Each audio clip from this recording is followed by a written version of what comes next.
pointing at you because you start, because it's your turn. I'm Autumn Brown, and I'm in charge. Here are some of the ways that I'm in charge. I'm the front woman of the eponymously named pop soul band Autumn. I am a queer science fiction writer, a theologian, and a mother of dragons. I'm very much in charge of those dragons. And I am also a healing justice facilitator for social movements living on Dakota and Anishinaabe land, currently known as Minneapolis. And now it's your turn. And I'm Adrienne Marie Brown, the back woman of a fantastical band called Sparkle Unicorn, a writer, a gardener of healing ideas. I live in the land of the Shakori, Skarura, Tuscarora, Lumbee peoples. And what else do I do? I do write songs, and I really have been writing a lot of songs lately, and a lot of poems and a lot of spells. I think I also want to name here that I'm a fashionista. I've been having a lot of experiences lately where I'm stepping out of the house and people are like, damn girl. And I'm like, I know. I was just going to comment on you are aware of bonnets. Yes. Today I'm wearing my bonnet. I don't need the bonnet anymore, but it feels like a comfort bonnet in the fall. If I'm waking up and going straight into writing, then the bonnet just feels like good to just be like, I don't even need to take this bonnet off. My head is warm. It's great. And I just wear the bonnet for too long. And it's not great for my hair. But anyway. And this is how to survive the end of the world. Our podcast about learning from apocalypse with grace, rigor, and curiosity. Oh, ADHD Adrienne. I'm pointing at you. As a reminder, we have no ads. We are listener supported. So join our Patreon for exclusive content. I feel like most of the stuff we keep slipping into the intro should just be exclusive content. I know. I think like the joke that I just made about you having ADHD, exactly. Which might get me canceled. I don't care. Well, I think most people who listen to me probably know by now that I have that you are neurospicy. That's what we say. I'm neurospicy. Yes, and I've been able to harness it into a very productive life, but it is very, very, very spicy over here in my brain. And okay, today we're so excited to be talking to each other. Can I just tell the listeners that Autumn and I have been sending each other voice memos all morning long, so we're very and all day yesterday. And all day yesterday. So we've been we're very caught up and in the pocket with each other right now. And the whole time we were and we're about to get to talk. And so here we are. One might say we are primed for this conversation. We're primed for just being with each other right now. It's good. And today, I'm glad that we primed ourselves in terms of it's about to get serious. Personal life, because today our focus is on the Election Time with A and B series that you curated through your Instagram platform. And all of the patterns that you notice and all of the learnings that we got to experience through that. And many, as our listeners are probably aware already, many of the conversations that Adrienne had through the Election Time mini-series on IG have been reposted as content here in our feed while we were on break. And we're going to continue posting several of those conversations over the next couple of weeks because they're so invaluable to the time that we're in. But we wanted to go ahead and have a little conversation today where I'm actually going to get to interview Adrienne about what she noticed, what she learned, new thoughts, fresh thoughts, old thoughts about elections. But first... We get to check in with each other as though we're not fully checked. I feel so checked. But we should check in. We should do a performative check-in for the people. Let's keep it real, though. Let's be as authentic as we can. Performative check-in for I was just like a PCP. Yeah. A PCP. Let's give a PCP. Do you want to go first? Do you want to perform your check-in? Let me pretend like you don't know what's going on with me. No, actually, there are some things you don't know. One thing I want to talk about is something I've been exploring in therapy, which is really blowing my mind, which is that so many of my most intimate relationships are long distance. my close friends, the people that I share my deepest life with, are they all live in other cities, other places. And that part of what I've been in the practice of since landing in Durham is like rooting into friendships here, like finding people that I can be like up to date and up to speed with and like vulnerable with. And it's been like it's very intentional process, because having these friendships at such a long distance, it allows an immense vulnerability. Like I'll spill anything into a voice memo that's going to someone who's miles and miles away, but it keeps me from necessarily being that vulnerable in real time, or even knowing how, right? That there's like times, even when I'll be sitting with you, like I'll come visit you and I won't necessarily open up to the degree that I will in the voice memos that I send to you. That's so true. Right? Right. So we've been having this like boom, like, oh, Adrienne, like there's a way that, and the same is true, I think, with the way that I podcast or the way that I speak. Like I'm extremely vulnerable when I'm here. I'm extremely vulnerable in my poems. I'm extremely vulnerable in a lot of the stuff that I broadcast or send in some way where no one has to touch me during it. But then I'm in this place where I'm like, oh, I'm learning. And I feel like in a masterclass, PhD program or whatever, of really learning to do that in person. And so it was kind of, we were celebrating that. I'm like, I've come really far at letting someone literally be holding my hand and catching the tears and like having it be sloppy and messy and I didn't re-record it or whatever. So I feel really excited about that, like, aha, that's happening for my life. Whoa. And I feel, I feel the dissonance is getting really intense for me. Like the dissonance between like what's happening right now in Gaza, where there's death marches, what's happening right now in Beirut, where it's explosions every day. And knowing still that there's so much happening in places that we don't know about, in the Congo and the Sudan, where I'm like, I'm not seeing it, but I know horrific things are happening in all these places. And it's like feeling that dissonance while people are still like, let's talk about the election and like, you know, and it's, so I want to name that even coming into this conversation, right? I'm always moving with this dissonance of like, oh, inside myself, I feel the tear of being like, I want to give my attention to the struggle and the suffering that's actually happening right now. And strategically, I need to be able to participate in this process that we're in, which I hope that the strategy we're choosing leads to us being able to help all the suffering that's happening. But it's the limbo place where you're like, I won't know. History is the only way we will understand what decisions we're making right now. And I can feel that, like just emotionally, I wake up each day and I'm like, I need to do so much. And then it's like I've really been in my meditation practice of like, come right back into your body. What can you actually affect today? What can you actually do today? And so, yeah, that's how I am today. And I ate breakfast, which is a win.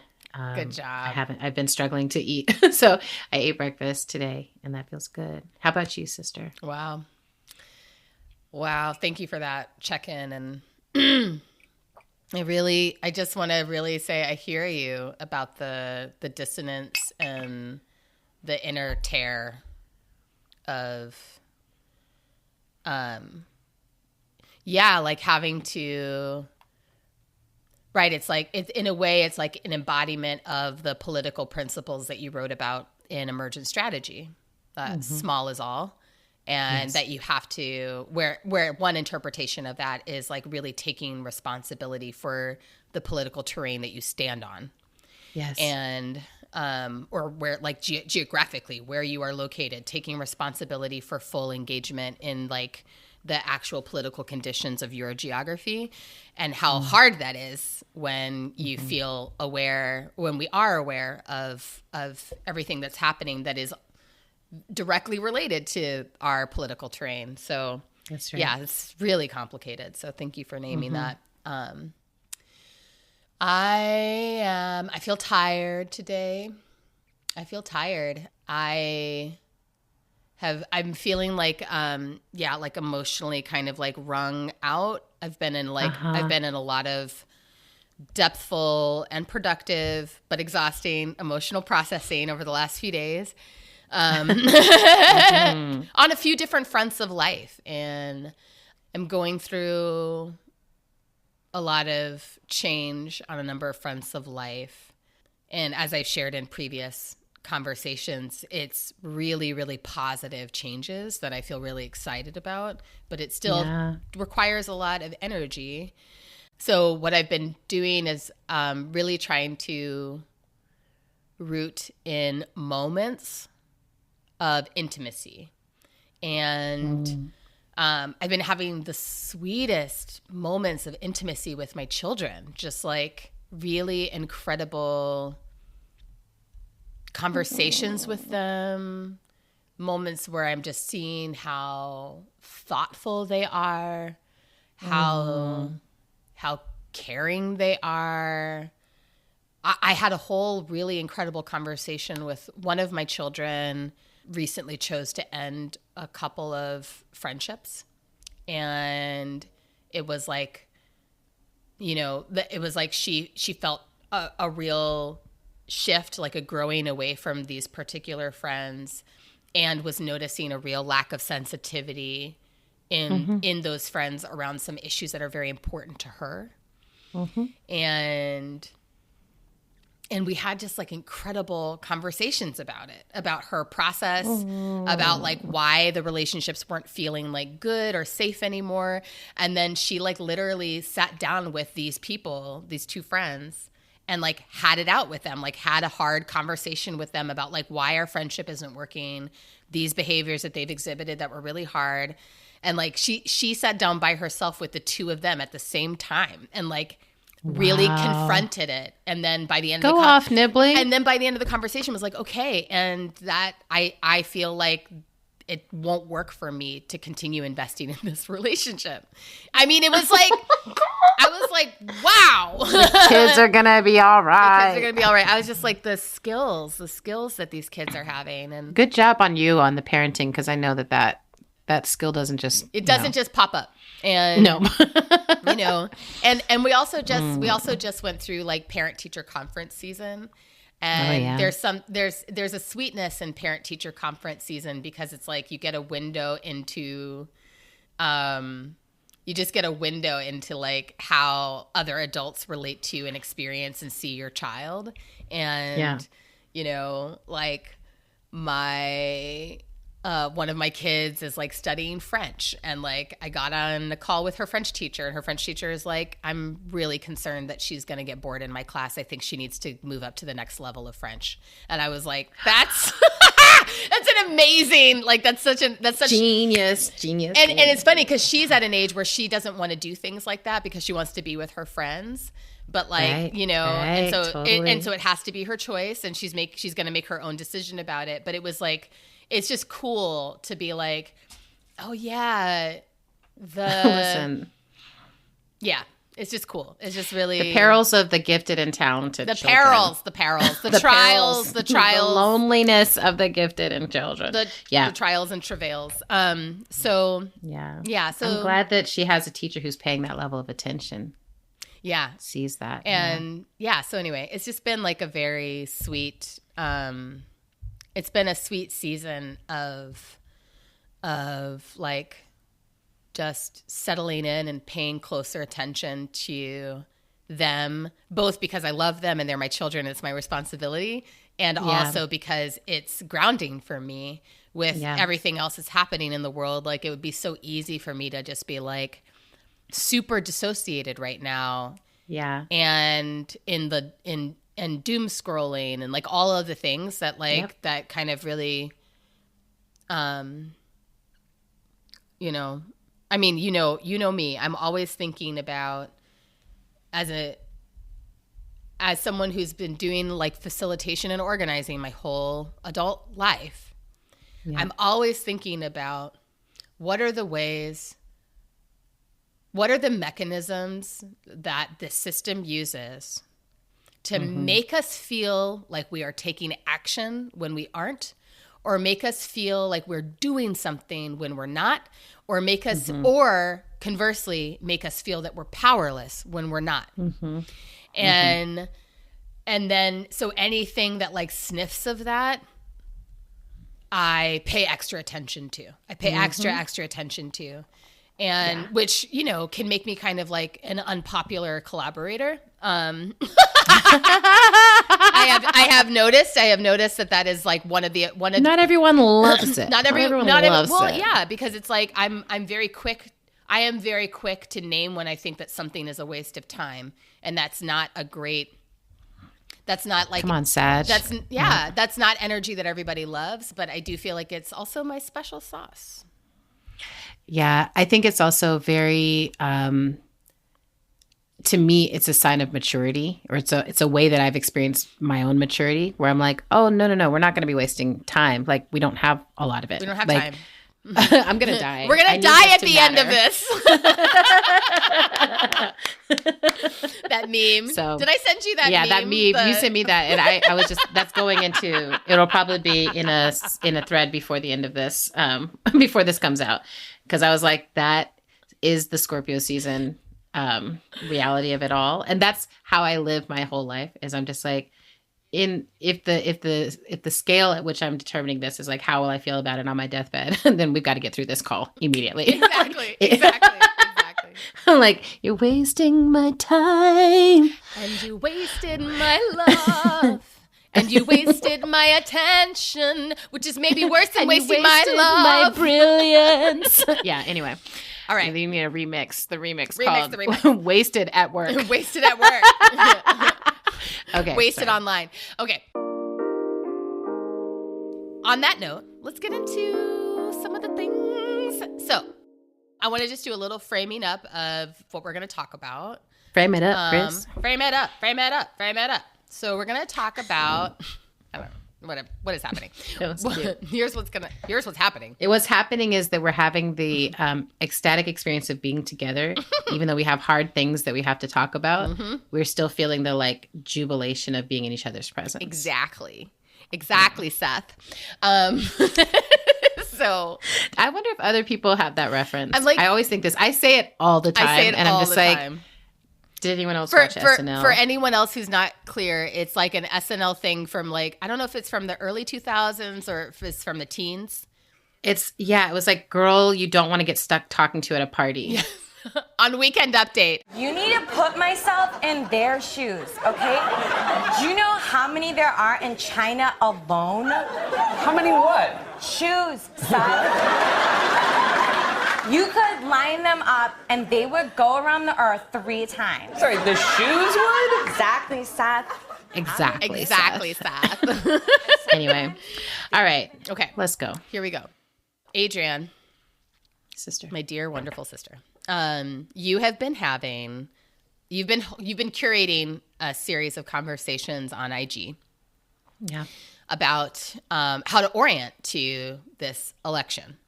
And the conversations are kind of ongoing, but as of right now today, we're going to talk about how these conversations have landed with you, some of the patterns that you noticed, some of the reflections that you have. Well, first, why don't you just give us a little rundown of like, who did you talk to? Who are some of who are some of the people that and maybe, you know, people can look back in the feed to see who the conversations you had were with, but I wonder if you would like in naming who are some of the people that you talked to, it might be helpful to give a little bit of context for like how did you choose the people that you spoke to, and why did you invite this particular group into conversation? Awesome. So I appreciate this. So, you know, I will say when I started the series of conversations, I was definitely in a panicked state. And I speak about that, I think, in the introduction of most of the conversations. I'm just like, I was really not in a grounded place. I was really feeling a lot of fear and panic and overwhelm, and just like, I need answers. And so the people that I turn to are people who, each of them organizes in different ways. Each of them is like someone who I consider to be a lifelong movement worker. Some of them do their work locally. Some of them do their work as artists. Some of them do their work as door knocking organizers. Some of them are, you know, Democrats who were feeling critical of the party and coming in. Some of them were revolutionary socialists. Like, I wanted a wide range because I really wanted, I was like, somewhere in the midst of all this, there's going to be an answer. And I'm going to turn to these people that I deeply trust who always ground me. So I spoke with Toshi Regan, who is an incredible singer-songwriter and has been my collaborator on the Octavia's Parables podcast, has also made an opera out of the parable The Sower by Octavia Butler, which Toshi has so much sense. Like Toshi just makes immense sense. Yes. And this, I think she's one of the guests we've had the most on this podcast for that reason. But our conversation was just voice memos and text back and forth. And so I published that one. It wasn't a conversation that people can listen to, but you can read it. And then I spoke with Malkia Devic-Cyril, who has done media organizing for years, has run the Pandemic Joy community, and thinks a lot about grief and what it means to be in times of ending and in the experience of intimate loss. Because, part of it was like, I'm in such overwhelming grief, and it's like shame grief about what's happening in Palestine, because it's grief that's both like, I'm grieving for what's happening, and I'm also so overcome by shame that like our movement has not been in a place to get our nation to stop doing what it's doing. Yeah. Right. That I'm like, oh, we should have been in a better place by now. So Mac is someone who can hold that, like, yeah, we're talking about actual loss and we're talking to people who are dealing with actual loss. How do we have a relevant conversation about an election in that context? I spoke with Hala Aliyan, and Hala is one of the Palestinians I spoke to who were not explicitly talking about elections, but elections came up in some way. And it also feels important that I want those conversations tied in with how people are thinking about this time, because it feels so relevant to me. So Hala Aliyan, Mossab Abu Toha, Devin George Atala, and Linda Sarsour are the 4 Palestinians or Palestinian Americans that I spoke with during this season. And each of those conversations was really grounding in like, what is a Palestinian perspective? What is the perspective of Palestinian poets, particularly? They all 3 of them happen to be poets. Wow. And it's like, what does it mean to be someone who sees and creates beauty in the world? Someone who is a parent, someone who is a lover, someone who is a human who's going through this and also facing this political moment. And then I spoke with Makani Themba, who long-term movement strategist, movement organizer, and someone who I have co-facilitated with many times. And part of why I wanted to turn to Makani, she always astounds me on a spiritual level. Like she'll just sweep in with this spiritual clarity out of nowhere. But then when we were co-facilitators, we often had different takes on things. And so I really wanted to bring in folks who would kind of challenge me or like push me in some ways. I spoke with Ashley Woodard Henderson, who is part of the front line and also part of the Working Families Party and Movement for Black Lives. So Ashley has like, when it talks about like what is the landscape at the national level in terms of the large scale revolutionary organizing that's happening. Ashley is the person to turn to for that. And also a Southerner. I was like, we need to talk about being in the South. Yeah. Because when people say like, oh, the candidates are the same, I'm like, not if you live in the South. Like they're very, very, very different. I don't know where, maybe in New York it's all the same, but it's very different if you're down here. It's true. And you don't have a right to an abortion and you don't have anything else right now. So I wanted to speak with Ashley. Michelle Mascarenas, who we love from Movement Generation. Yeah. Because I was like, I want the ecological take, the climate take, and like what it means to be looking at the need for a just transition while facing this election where climate is not at the front of the conversation, even though it should be. Yeah. I talked to Sindolo Dayamina, who is a local organizer, beloved of mine here in North Carolina, who has done national Black organizing, but has really tied in and is doing this work of the Carolina Federation now. So I was like, from a local perspective and a revolutionary socialist perspective, let me, have this conversation and understand. Who else? Brittany Cooper. The crunk feminist, the Black feminist, really powerful. I wanted to speak to someone who was involved in the Black women's organizing that has been more enthusiastically supporting Kamala and try to understand, Brittany has been a part of the Black women who've been organizing for years, these Sunday calls that there was a Sunday call right after the announcement that Kamala was the candidate in which 40,000 Black women showed up and all this money was raised. And so I was like, I want to understand more about what that what the catalyst has been on that work and like where they're landing. Because I also know Brittany to be someone who's anti-genocide, who's been protecting students on her campus who were doing part of an encampment. I was like, how are you holding the contradictions? And then the last few conversations I had they've all been pretty emergent. Like it's been like, oh, wait, will you talk to me? Yeah. Will you talk to me today? Yeah. I've just been like trusting my gut and kind of feeling into like, here's a perspective we don't have yet. So after Hurricane Helene hit Asheville, I started my book tour in Asheville, and I had just reconnected with the artist Vanessa German, who moved there in 2021, the same year that I moved to Durham. And she's one of the artists I most admire in the world. I think she's making some of the most groundbreaking work, but she's also like an activist and a doer and a thinker. Vanessa, is a channel from God, and she brings that out in me. And it's just a very holy place that we were able to reach together, talking about what it means to live in the aftermath of hurricane and who do you turn towards and how do we actually survive, which feels so important when we're talking about like what the state can and can't do. And we're talking about the state that we're putting into place, and what they do and don't do, not just what they can and can't do, but what they do and don't do, especially in the aftermath of a natural disaster. And natural and unnatural. I think it's so powerful to have all these folks in Asheville who've been organizing on behalf of Palestine for this whole year, watching that money move, and then now being like, oh, there's a shortfall of $9 billion for FEMA, and we just sent $9 billion to Israel. So just being able to clearly, all the connections feel like, right. And then the final conversation was with Trace Strangio and Shelby Chestnut, who both do transgender organizing, transgender legal work. And Chase is about to be the first openly transgender person to bring a court case for transgender rights before the Supreme Court. Yeah. So I was like, what does this moment mean for trans people? And, the Supreme Court has already been completely fucked up by Trump and by not being protected in the ways it needed to by the Democratic folks who have been president during this time. So I'm like, okay, y'all are already in such a precarious position. Let's talk about what this election means, right?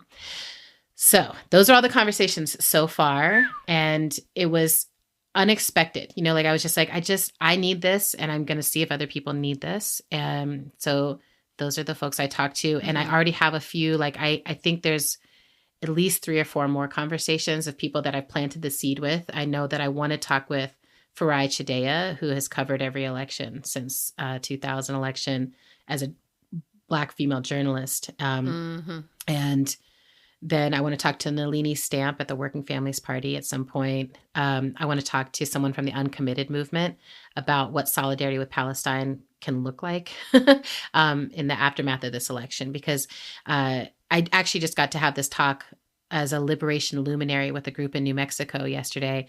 And one of the Uncommitted leaders was there and asked me a question, but we were talking about how people are going to blame folks who are organizing around Palestine or blame Palestinians for if Kamala loses this election. Right. And so it was a really powerful way to touch in and be like, yeah, let's talk about that, because that's not what's actually happening. Like Kamala, if she loses this election, it's because of really bad choices that she's made around this issue of Palestine and Gaza. Right. But it's not the Palestinians' fault for the fact that they are being genocided, and they said so out loud. Right. So, yeah, I mean, it's wild, right? So those are the folks I've spoken to so far. And those are a few hints of like what's coming. Beautiful. But what shocked me was across that broad range of people, how much pattern there was in what they were saying. Well, first of all, I just want to thank you for curating all of these conversations and also being willing to like take the risk of having hard conversations in public about both about the election and about the genocide and how to take action on genocide in the context of the electoral moment that we're in. This has been, and we talked about this in the first episode of the season, this has been such a difficult and extremely both polarized and polarizing time to try to have conversations about real political conditions and how to act within them.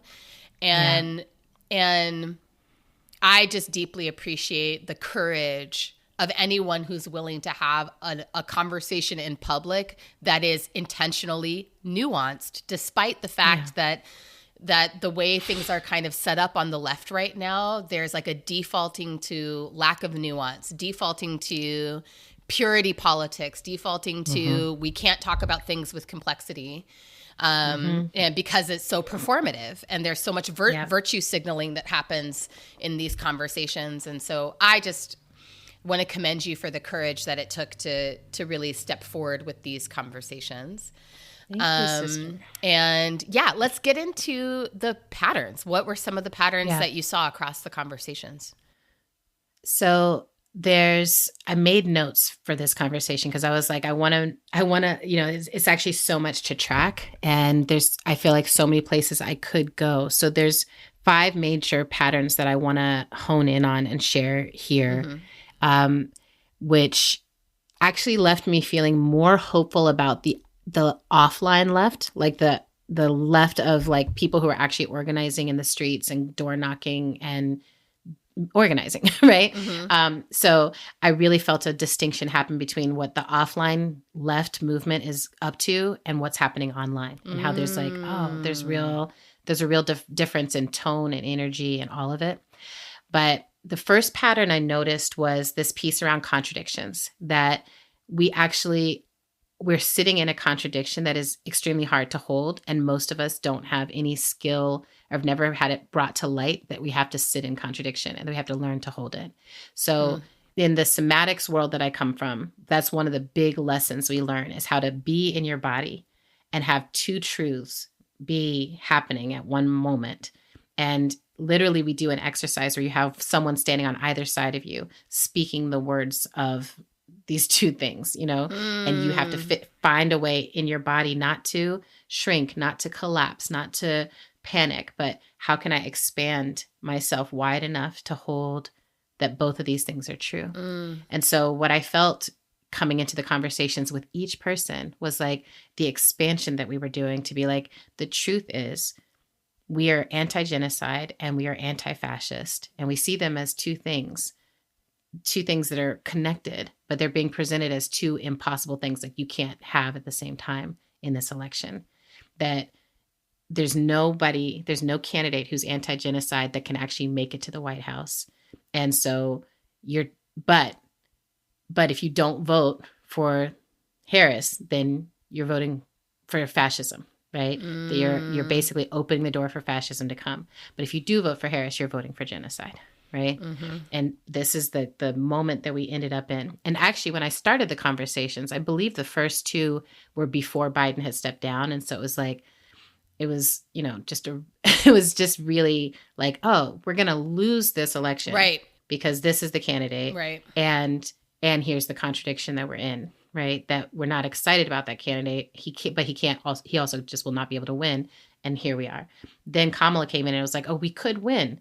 Like we could actually win and push back against this Project 2025 situation that is sort of fascism as a plan, as opposed to fascism slipping in the cracks, which is what has been happening in the US for some time now. So expanding to hold the contradiction one after another, each person who came on was like someone who was trying to hold that set of contradictions. And I really appreciated that, because when I look at everybody right now, I'm like, oh, like what it means to be politically sophisticated is to hold those contradictions. You may come to different conclusions in terms of which strategy you're going to use to move through the contradiction, but there's not actually a right answer, because the things that we're holding are both true and they're both happening and they're both closing in on us. And they both, they have populations that are vulnerable now and that are going to be vulnerable in the future. And like, that's all true. So that was one of the first things I felt like that happened over and over again, was like, we're being asked to pit our communities against each other when that's not actually the truth. The truth is we're holding this contradiction only in this moment. All of our communities are actually vulnerable, right? So that brings me then right to the second piece, which the second piece is that we are responsible to a multitude of communities. And as this was coming up, what I was concerned that people would be like, well, don't all lives matter this, like don't make it that it's like everyone's in the same level of crisis. And, we just have all these communities. So so what, right? But what I kept hearing from people was like, no, we truly have a number of communities that are in crisis. You know, when I was talking to Brittany Cooper, it's like we're both Black women who have spent the past year working on Palestinian genocide while knowing that there are genocides happening in the Sudan and in the Congo with the people who look like us and who are from our own lineages, but that we are not getting the same level of information and we're not coming to the same clear crossroads where it's like, oh, here's exactly what the US needs to do, right? In the Congo, it's been so difficult. It's like telling people like, just stop buying new phones. And that's the Solidarity Act. And that's so much harder to track. It's so much harder to understand as how to, you know, I think we have not figured out how we actually organize around those things yet, but that doesn't mean those communities are not struggling and suffering. Right. And then we have communities here who are facing climate catastrophe. We have communities here who are facing regressive legislation. We have communities here where children are being raped and then forced to have those children. We have communities here who are going through horrific things. And so what I kept hearing from people coming on the call was the push from those who want us to divide from each other is to say, you have to choose one of these communities and you have to say, I can only be in solidarity with this one to the obliteration of all else. What I kept hearing in these calls with each of these organizers was that's not how reality works, right? That's not the truth. The truth is we're in relationship and in responsibility to a multitude of communities. And so we have to figure out as we're making these decisions, how we create the best possible terrain for as many communities as possible and the best possible terrain to continue fighting from. Right? Yeah. And if I can just jump in with a couple of thoughts, it's so interesting to think about the parallels between this time and other times across the last several hundred years in which we've seen these same dynamics of divide and conquer play out. And also the same dynamics of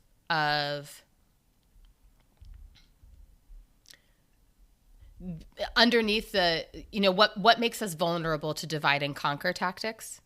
There's something about individualism and judgment there that I feel like I'm tuning into as you're describing the contradictions. The thing that came up inside my brain was like the period of enslavement and the movement for abolition, the original movement for abolition, and how you look back on the narratives from that time and you see these the spirited and also heartbreaking arguments that different people from a lot of different places of positionality were making about pace, about choice, about what are we fighting for, about who are we fighting for. And it's just interesting to think about how these conversations echo one another across really large spans of time. Exactly. I mean, it's really in a way that, I keep thinking about it, it's like, if a wound is opened up and it's never healed, then each time we cycle around, we're going to come back to this same wounded place. Yes. And so this moment for me, because the thing that I've been thinking about so much this whole past year, but particularly in the past few months is, as Black people, we live in a lineage where our people were, for centuries, were enslaved, being genocided, being displaced, being bred to work. Like that our Holocaust, our catastrophe, our Nakba, right, happened in this country for centuries. And at no point have we been like, okay, and now we get to turn and obliterate a people. That's what we get to do. That's the consolation prize, or that's the reparation that you receive for having gone through something like this, right? It's like, no, that wound opens and there has to be healing. And the healing is not done through creating the same level of destruction for some other people, right? The healing is actually being able to recognize that the way that your humanity was stripped away from you and has to be returned, you have to never let that humanity be stripped away from anyone else ever. Right. And so in this moment, that's the choice point, is being like, we see what's happening in Palestine. We find it unacceptable. We are picking the opponent. We are picking the target who we will be able to work with, or we will be able to push against, or we will be able to fight. We're picking who we're going to, and that's, I think, the third piece of the pattern that came out so much is like, understanding what voting even is. In this context, yes. In this context, and in most, for most elections inside of empire, inside of a capitalist, hierarchical, racialized colonial project, right? That is not an actual direct democracy. That is not an actual direct democracy, right? That is not even a very functional representative democracy, right? Like that's the condition that we're in. But we are given, so much of America is about the stories that we're telling ourselves. The story we have is democracy. And the story we have is like our vote is picking someone who deeply represents our values, and that's what we're doing. And I think for most of us, at least in this period of time, the adult experience has been, there's not going to be someone who can make it into the White House who represents my values, because our country has been shifting right and right and right and right. So we're getting further and further from being in a position where someone that I recognize could represent me in the White House. Right, because even the center is right. Yeah. The center is right at this point. Yeah. And so that's why Kamala is making the choices she's making, to be like, instead of embracing the pro-Palestinian movement and saying arms embargo, I'm going to bring Liz Cheney on, and that's going to be the move, right? I'm like, that's a choice, right? That's a choice. That's a distinct choice, and that shows who you're reaching for. So it means we have to think about voting from a realistic perspective, that what we're doing when we're voting is not choosing a friend. It's not choosing a comrade. It's not choosing a representative.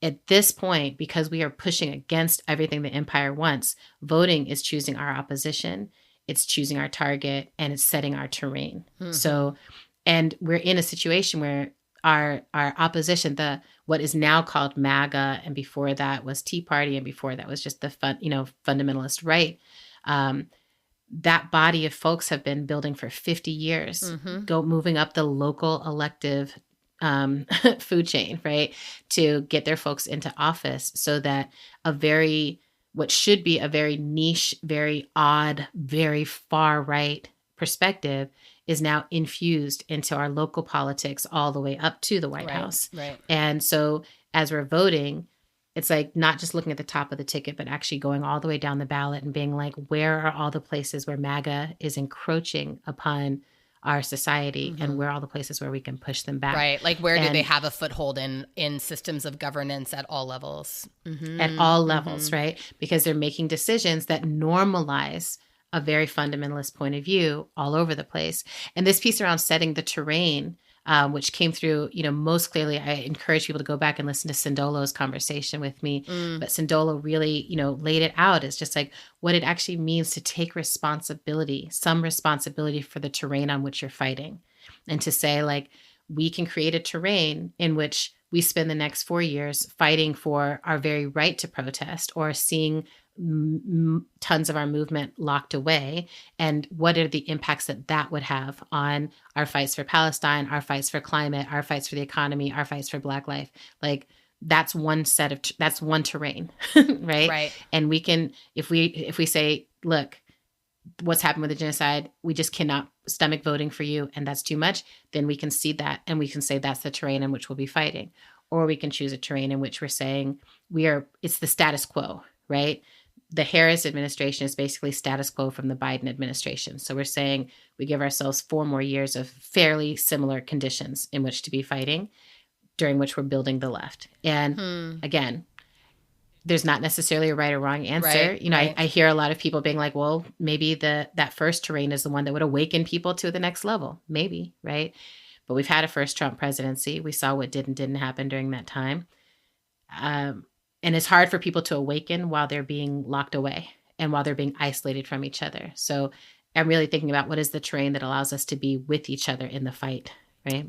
So that was the third big pattern, was like reimagine or reframe how you even see what voting is. Right. Like, and at least, even if you don't agree with the terrain piece, at least be like, you're not voting for a friend. You are trying to figure out who can contend for power. And at all times. And I'm going to talk later about the third party of it all, because that contending for power it means something. And I do think we need a future in which third parties can really contend for power. So I want to get to that.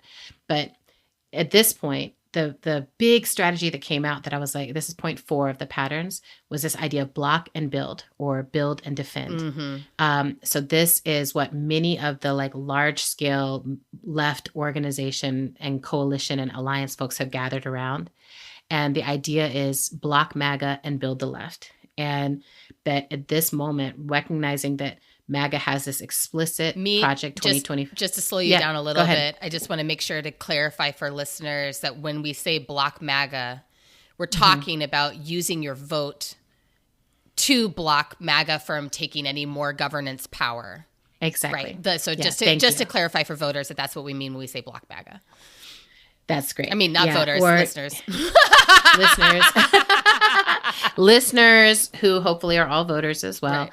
But yeah, so that block and build strategy is using, if you are going to vote, right, then using your vote to block the way that MAGA has been advancing and moving forward.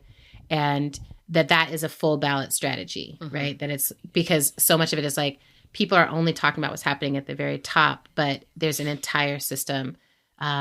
There are actually thousands of seats up for election in this moment.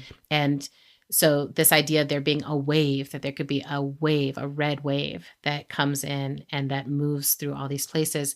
And, one of the things that's been so fascinating, I don't know what the electoral advertisements are like in your area, but where I live in North Carolina, the advertisements are very deep because it's a lot of people who are like, I'm a Republican, but I cannot vote for the Republican candidate here because of this abhorrent stance that they have on abortion. Or I'm a Republican, but I can't vote for that. Like, it's really interesting. The Republicans are really making a distinction and pulling themselves apart from MAGA and from the like most extreme elements of MAGA. And so there's this, I'm like, oh, MAGA is this very specific thing, even that the Republicans now are like, oh, we've been taken over by something, but we're trying to push back.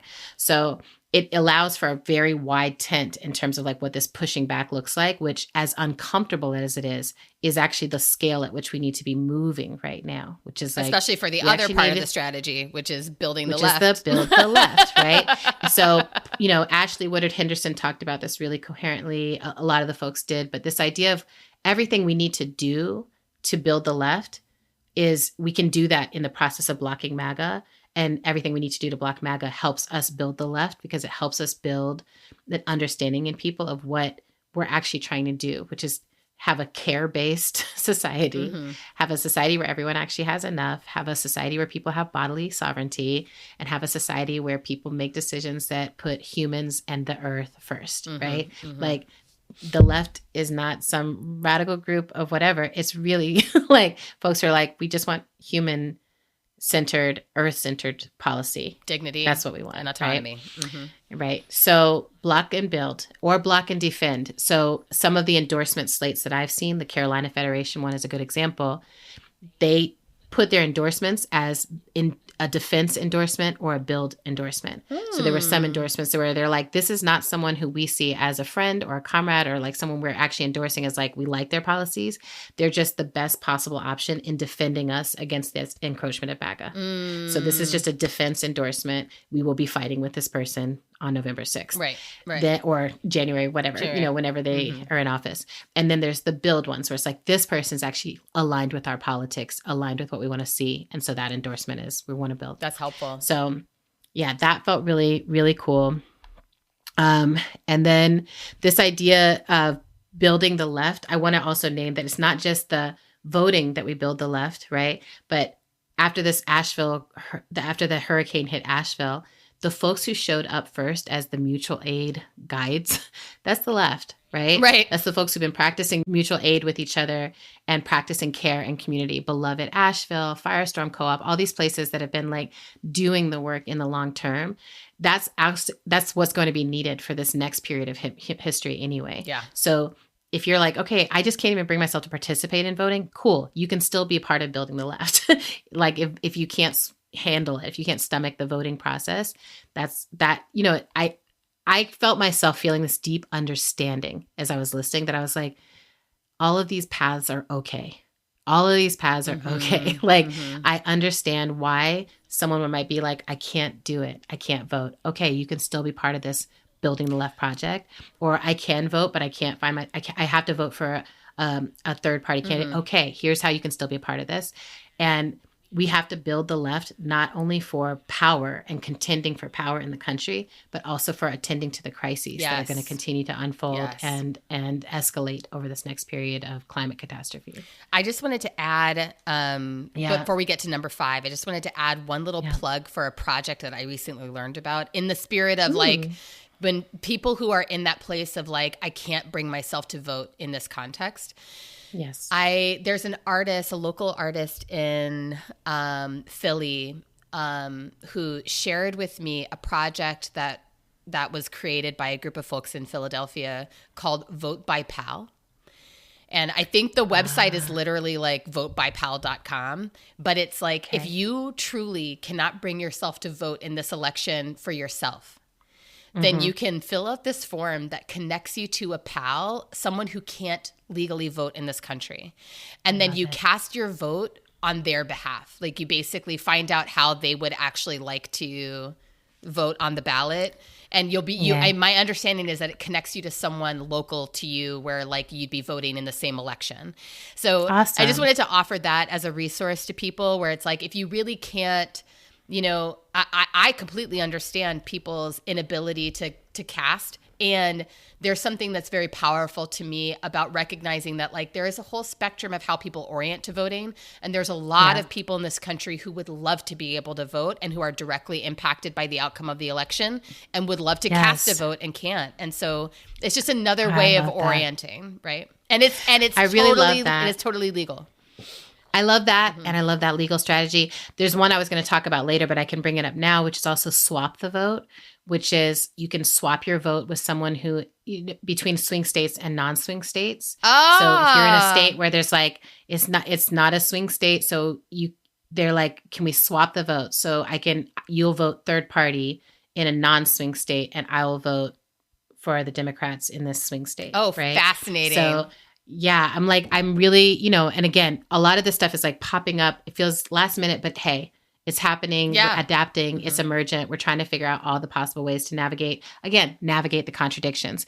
And this is part of why that's the first thing to me, because I'm like, once you navigate and acknowledge this contradiction is real, then you come up with better strategies to actually be like, okay, so how do we survive inside this contradiction rather than denying that the contradiction exists and acting like it's still a binary or there's one choice, right? Okay, so then the fifth thing, the last thing is over and over and over again, I had people remind me that voting is the least we can do and voting is the least we will do and that we have to actually decenter how we hold elections in the process of organizing for social justice, organizing for ecological justice, organizing for liberation. And Ashley Woodard Henderson said this thing, which is like, we just need to act like we need each other, right? Act like we need each other, like we're going to need each other before, during, and after every election for the rest of our lives. And the election cycles will come and go, but the community's need will stay consistent. And so it really was like, get back to work, get to some work. And especially if you're finding that you're feeling dissatisfied by the electoral process. And if you're someone who hasn't necessarily been an organizer or seen yourself that way before, this might be the time to join a group. Find a group of people who care about the thing that you care about and who are doing the work beyond election. Or if you find yourself unsatisfied with the electoral process, this might be a call to action to you to help get involved and reshape it, right? That there is electoral organizing that's happening to break up this duopoly. There's electoral organizing that's happening to have ranked voter choices and stuff like that. So there's other options out there, but primarily you have to figure out what is the organizing I am meant to do. And that the election should not be the centerpiece of your political work. And I always say this, but electoral politics can't be your political home. It is designed to be a place of performance and dishonesty, and your political home has to be a place where you're very real about what we really need to do, right? So those are the 5 big patterns. Great. Beautiful. Beautiful. What I heard, learned, felt. Yeah. Yeah. And on that tip, I think, I'd be curious to know in the aftermath of all of those conversations, like did you feel, what did you feel moved by? What did you feel changed by? What are some of your own reflections on, hearing that you really started from a place of panic in these conversations? Yeah. I'm curious to know like where you've landed. I really appreciate that question, sister, because I actually feel so much more grounded. And, I often say community is always the answer, but it feels so tangible to me in this moment that I'm like, oh, like I'm part of communities who I trust to continue working together and organizing and finding the way, no matter what the outcome of this election is. And I'm learning from Palestinians how to endure and endure and endure, and like how to count the survival as a victory. And that there's something about that is coming into me. And I feel like now I look back and I was calling it panic, but when I look back, I think what was actually happening was despair, that I was feeling so isolated and so alone and so stuck. Yeah. And then now what I feel is, oh, I'm in a polycrisis. Right. I love this terminology. I heard it like last week or 2 weeks ago, and I was like, that's what's happening. That's totally what it is. Yeah. I'm in a polycrisis. We're all in a polycrisis, and many of us are awake to being in that polycrisis, but we're in it together. And so when we're in it together, collective action becomes possible. So I feel that shift from despair to like being a part of a polycrisis community. I feel, I really sat with why the third party question wasn't calling to me, right? Because I was like, well, I'm a revolutionary. I don't believe in the system. I'm a post-nationalist. Like, why am I not compelled by what's happening with the third party candidates? And I was able to really, I was really able to sit with like, oh, my base level as a strategist is always like, who can actually do the thing, right? I'm never interested in what feels symbolic or what feels performative. Like that's just never been the politic that I'm drawn to.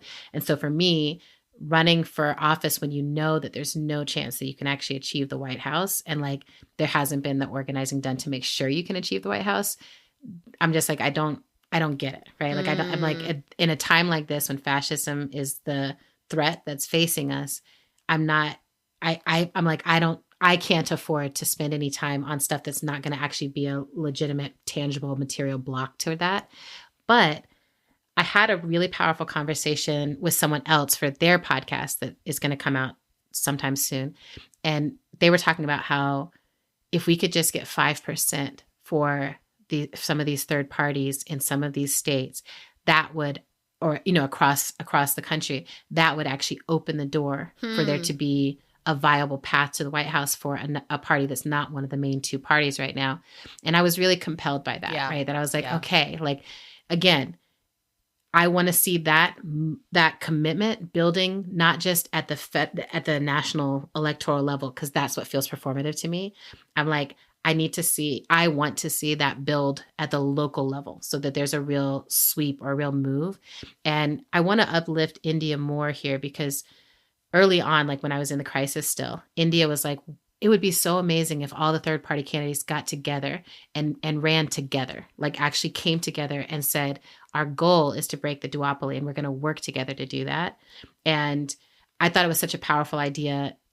I think it was too late in the cycle of it this time for something like that. But I do think I want to plant that seed that India dropped in my mind out to the world, because I'm like, to me, if the point is to break up the duopoly, then some big high level collaboration. Like I kept expecting to see that this time where people would be like, okay, we've made our point. Now we're going to throw our weight behind this other third party candidate, or we're going to throw our weight behind this other candidate. We've made our point, but we're not going to put anyone at risk. And I didn't see that. And so for me, that's been like, that's just not my path. It's right? really interesting too, to think about the playbook question of it all, because what happened on the side of the Republican Party was an infiltration of their party by what is actually a third party movement in a way.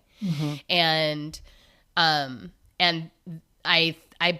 I imagine, I believe that there have been similar attempts to infiltrate the Democratic Party unsuccessfully. And so it's just interesting to think about, the delay that the left is experiencing around being able to build power that has something to do with a failed strategy. A failed strategy to infiltrate. And yeah. This is why I stand so hard for the Working Families Party, right? Because to me, that is the third party strategy that makes the most sense, which is we're going to partner with the candidates we're going to find the candidates who can actually make it to office. Mm-hmm.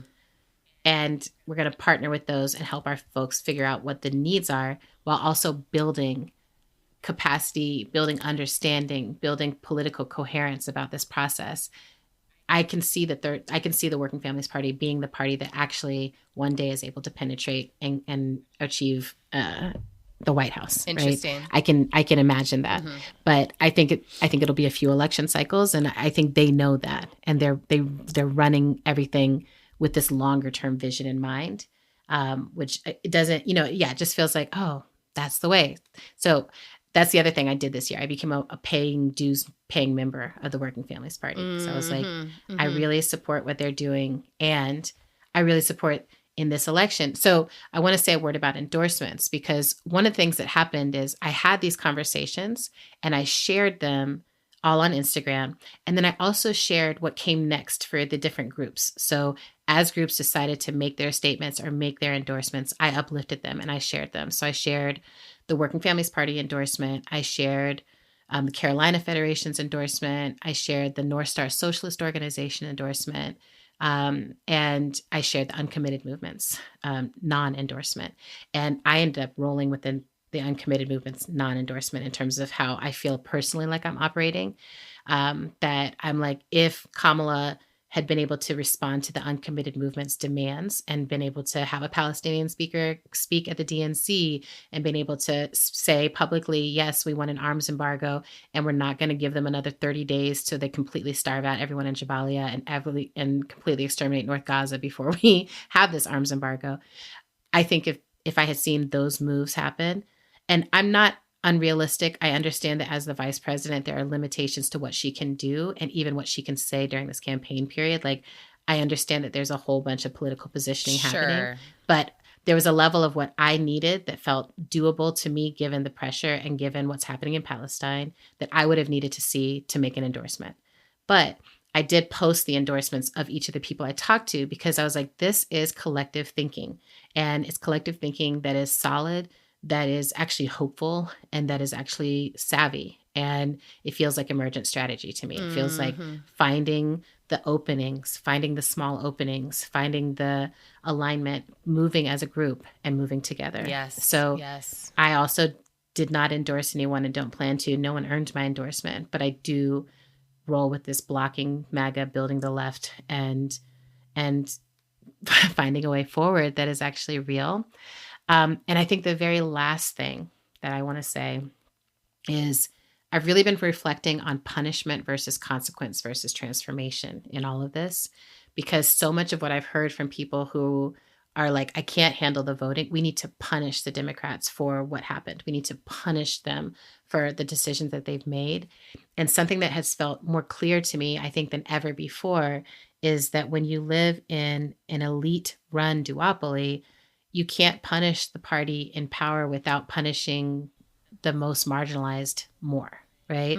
That's the way the bind works. So it's like people who are trying already now to keep their heads above water, people who are living out of their cars, people who are seeing their families bombed to death, people who are going through all this actual struggle to survive are the ones who are going to suffer the most if we try to punish the Democrats.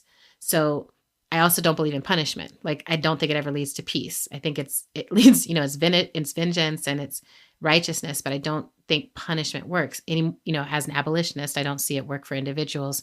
I also don't think that that's how countries work. I do think that consequences work. And I'm really interested in what consequences look like for the level of participation that we've had in this genocide. I'm interested in what truth and reconciliation looks like. I'm really looking at countries like South Africa, like Bosnia, like Rwanda, places that are on the other side of having a genocide happen, like Germany, right, where we grew up. I'm like, what how do you hold accountability in a country that has done this? How do you hold accountability and continue on? And I'm just beginning to understand that, but that leads me to this level of transformation where I feel like the humility of this moment has been like, we live in a genocidal world. Even though the majority of people and the majority of nations on earth have said this is not what we want, and we have a Geneva Convention, and we have all these things in place to keep this from happening, we currently live in a genocidal world because we cannot stop it from happening. And so what we need is a transformation. And this genocidal world is basically, to me, it's like from the beginning of colonization till now, it's the same thread that has continued on. And we have shifted it and we have pointed fingers, but we have not all said, this is the world we live in. And we're all going to be responsible for some transformation to get to a different place.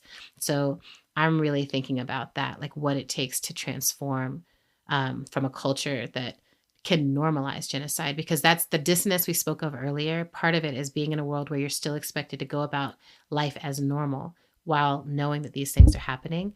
And that for me, I'm like, no, we need to stop everything. But it's like, we've been trying for a year to stop everything. And we can't even get a general strike. We can't get people to stop everything. Just like with COVID, we couldn't say, we'll stop everything for a month and stop COVID. Like, we live in a genocidal world that is very comfortable with mass death. And the transformation we need is to move to a world in which we're very comfortable with mass life and with survival and with life that moves towards life, right? So beautiful. A lot is unveiled in this moment, and there's a lot of work to do, but I feel really grounded in being one of the miracle workers who gets to do it. Yeah, that's so beautiful. What a beautiful note to land on, the movement, the getting comfortable with mass life. I love, yes. And one of the things that it makes me think about is, this is going to sound maybe kind of out of left field, but the thing that it makes me think about is like peacemaking behavior. Yes. And like years ago, and I know you've heard me talk about this, I maybe have even talked about it on our show before, but years ago I read this really powerful book called Peacemaking Among Primates that was like a illumination of what peacemaking behaviors look like across different primate communities and what the implications are for humans in terms of, I love that. In terms of like how we might integrate peacemaking behaviors into our lives, or like what biologically are we supposed to do in order to make peace with one another in the aftermath of conflict. And one of the things that I've thought about in recent years from my work as a facilitator in movement organizations, and just in my experience of my own workplaces, is how often one of the things that I see I think it's, my intuition is that it's an outcome of mass dissociation, that people often will engage in what looks like peacemaking behaviors, but without actual acknowledgement or engagement in the conflict that is there.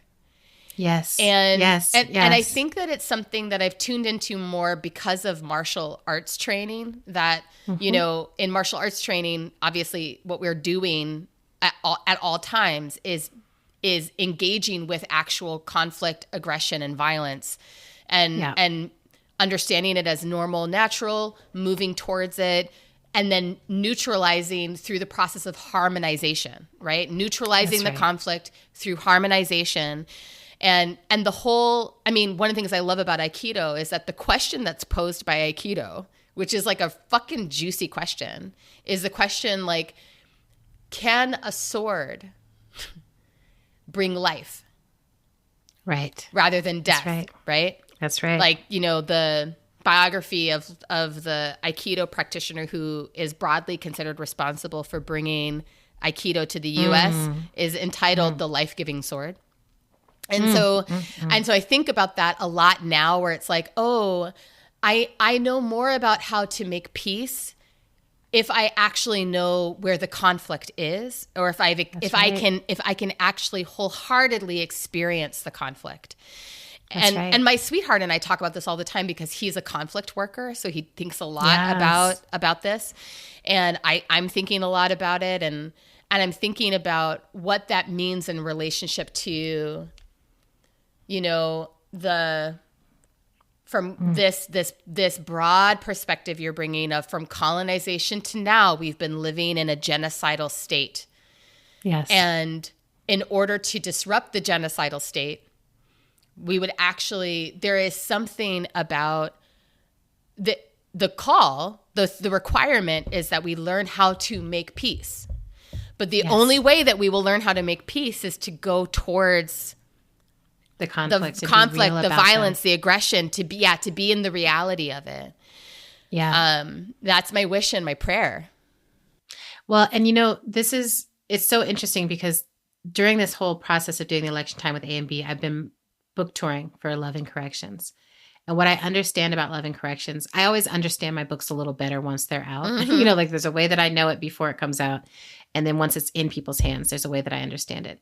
And really, Love and Corrections is about peacemaking for primates too. So I'm just like laughing because I'm like, yes, like what we're saying is we can hold different perspectives within the realm of you believe in my humanity and I believe in yours. We can hold really different perspectives on what it looks like to live this life, and we can stay connected to each other.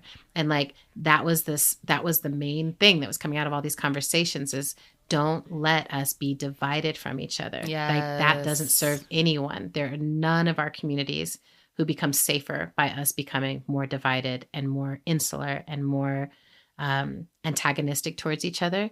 And I feel like Loving Corrections is a way of speaking about that it's just like there are certain values that we can really hold, and part of how we hold them, like how we hold them really matters. Right. Yes. And I actually have a request, you know, as we're landing all this conversation, which is a little odd for me to make because I never really ask people to engage with my books. And that's like, you know, I have my reasons, right, for that. Yeah. I like people to just read the book and spread it by word of mouth. That's always been the way. But I have a team of people who are like, that's really sweet, Adrienne. And we want your book to sell and we want more people to be reading it. And right. The way that happens, one of the ways that happens is by having book reviews. Right. So what I want to ask people who are reading Love and Corrections or who have read it, I'm hearing incredible feedback from people. Like I'm hearing so much from people who are like, this is the book for this time. This is a book that really helped me. Sister, they love our sister conversation so much. And I've been having such great conversations. The book tour stops have been outrageous, but because y'all are my kind of people, you're not Amazon kind of people. And Amazon is still the place that like sells the books and like sets the culture a lot on the books. So I don't need you to go buy it from Amazon at all. Don't do that. I still want you to go buy it from AK. But if you like the book, you can go on Amazon and you can post your review of the book. And it would help me to have reviews of the book if you like it. If you don't like it, you don't have forget to you ever heard any of this. But if you like the book or it's working for you or you feel it's useful, and you can leave a review on that particular weird site and think of it as like hacking the system to get more resources to peacemaking, because that's really what we're trying to do. Is I do want this book to end up in the hands of people who are unlikely readers, but it only happens if we have some of those reviews in there. So that's my request to our readers. Oh, sweet. Yes. Yeah. Thank you for bringing that in.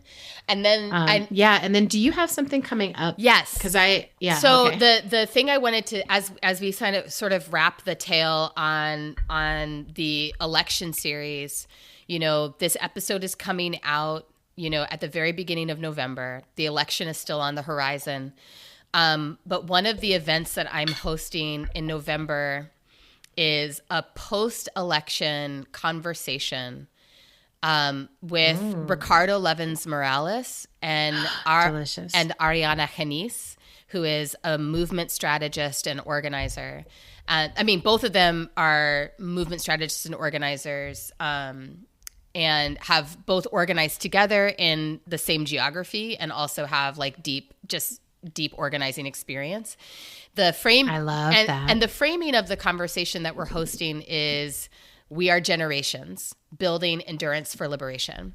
Because Ooh. the orientation is like, yeah, we don't know what the election outcome is going to be, but whatever the outcome, we're going to need a moment to like pause and consider what is the political possibility of this terrain. Oh, I love it. And so that's the conversation. So I just wanted to offer, and I'll drop the link. That's November 15th, you said? It's November 5th, Friday, November 15th. Okay. And I'll drop the link in the show notes to how to register for the conversation. Anyone can attend. Awesome. Anyone can attend. And we just want to be able to hold a space for folks, because we know what we do know and we can predict is that after the election, there is almost certainly going to be an uptick in various types of political violence, regardless of the immediate outcome. And there may be contestation of the election depending on the depending on the outcome. It's very likely. And how contested the election is also produces particular other possibilities that we need to prepare for. And so we want to hold a conversation that can kind of hold all of that while also holding out the perspective of, every time we have new political terrain open up to us, the thing that we have to do is believe that it's there rather than disbelieve it or deny it or get frozen in that place of like, I can't, what we saw in the aftermath of Trump's election was a lot of disbelief, and that was not useful. Right. It's like, girls, he is the president. He is the president, and you might think he's stupid, and you might think that you can't believe it, and you might be feeling betrayed by all the people who blah, da, da, da, da, da, da, and you got to move through those feelings as quickly as possible so that you can deal with the new political reality. So and also let those feelings reshape you, like, because that's the thing for me is I'm like, oh, this is what we really are. This is who we really are. Yes. Like because, I think that's one of the things that I never want to get as deep in the bubble as I was in 2016, because the shock of that election where I was like, I don't understand. We've been building such powerful movements. I'm so confused. How is this happening? Now I'm like, oh, right. You build powerful movements. And then one of the signs of the power of your movements is the scale of the backlash. Yes. Right. Yes. And like now that will never happen to me again. I'm like, everything we advance and win, I understand that there will be backlash. I understand that we will keep moving. So I'm really happy you're having that conversation, sister. I keep telling people and, just like prepare for a little apocalyptic uptick in life. And just, I after Asheville, I was just like, everyone needs a solar radio. Everyone needs to have some MREs like in your car or just wherever, meals ready to eat. Everyone needs to have a survival pack. Like it's just like the go bag thing is not a game. Like I'm like, I have a survival pack in the trunk of my car and I have one in my garage, right? So I'm like, we need to survive.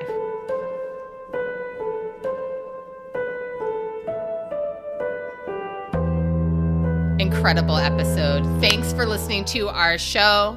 We're on Instagram at End of the World PC. We're also on Facebook at End of the World Show, I guess. Yeah, probably.